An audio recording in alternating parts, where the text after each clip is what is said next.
Hello family, good morning. কেমন আছে সবাই জানিও। আমি খুব ভালো আছি। তো আজকের ব্লগটা আমি এখান থেকে স্টার্ট করছি। তো সকাল সকাল উঠেই আজকে ঠাকুর পূজা দিয়ে দিয়েছি। আর সকালে উঠে পুজোটা না দিলে না একদমই ফ্রেশ লাগে না। আর পুজোটা দেওয়া শেষ হয়ে গেলে তারপর খুব ফ্রেশ মনে হয় নিজেকে। আর চেষ্টা করি প্রতিদিন সকাল সকালই ঠাকুরটা পুজো দেওয়ার। তো আজকে সেরে নিয়েছি আর বাকি কাজগুলি এখন করব। তো এই যে দেখো বাইরের ওয়েদারটা একদম ক্লাউডি হয়ে রয়েছে, ওয়েদারটা একদমই ভালো না। আর এই টবগুলিতে ফুল গাছ এখনও লাগানো হয়নি, তো খুব শীঘ্রই লাগানো হবে। আর এটা হচ্ছে পিছনের করিডোরটা, আর এই জায়গাতেই ফুল গাছ লাগানো হবে। আর সামনের করিডোরে তেমন কিছু নেই।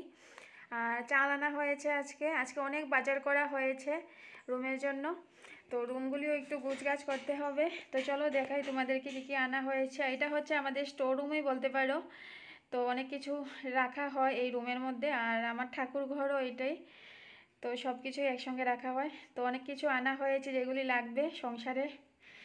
তো এক এক করে তোমাদেরকে দেখাচ্ছি। আর আজকে মাছ এনেছে, তারপর মাংস, দুটোই রান্না করব। তো অনেক দিন হলো মাছ মাংস রান্না করি না একসাথে। তো আজকে মাছ মাংস সবই হবে। আর ডিমও আনা হয়েছে। ডিমটা এখন রান্না করব না আজকে, তো রেখে দেবো ফ্রিজে। তো পরে কোনো একদিন রান্না করব। আর এদিকে কাজু বাদাম কিশমিশ সব আজকে আনা রান্না হয়েছে। করছি কচুর লতি। তো এই সিজনে কিন্তু নেই, তো আমাদের কাছে ছিল। তো আজকে তুলে নিয়ে এসেছে ও, আর আমাকে বলেছে রান্না করার জন্য।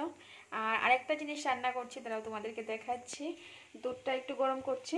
তো দুধ দিয়ে মুড়ি দিয়ে খেতে অনেক দিন পর ইচ্ছে হলো, তো ভাবলাম আজকে দুধ দিয়ে মুড়ি দিয়ে খাবো।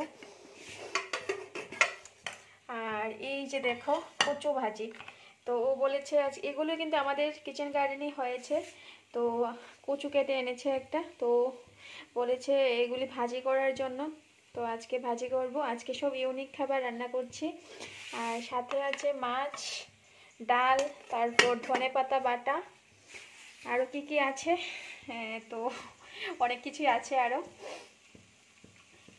এই যে এই সিজনে কিন্তু লতি অ্যাকচুয়ালি পাওয়া খুবই ডিফিকাল্ট, বাট আমাদের কিচেন গার্ডেনে আছে এখনও। মানে পরিমাণটা কম, বাট আছে। তো একটু ভালো করে সিদ্ধ করে নিচ্ছি, তারপর রান্নাটা করব। মোটামুটি রান্না প্রায় শেষের পথে। আর এই যে দেখো কচু ভাজি করছি, আর নেক্সট করব লতি। তো তারপরে শেষ, আর কোনো রান্না নেই। আর ভাতটা বাকি আছে, ভাতটা এখন করব না, ও অফিস থেকে আসার আধা ঘন্টা আগে করব।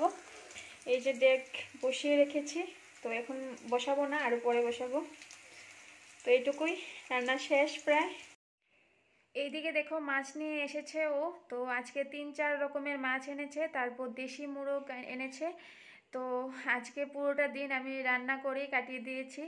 তো প্রচুর রান্না করেছি আজ, অনেক দিন পরেই বলতে পারো। তো আমার রান্না প্রায় শেষ, তো এখনও শেষ হয়নি, আর অনেক কিছু বাকি আছে।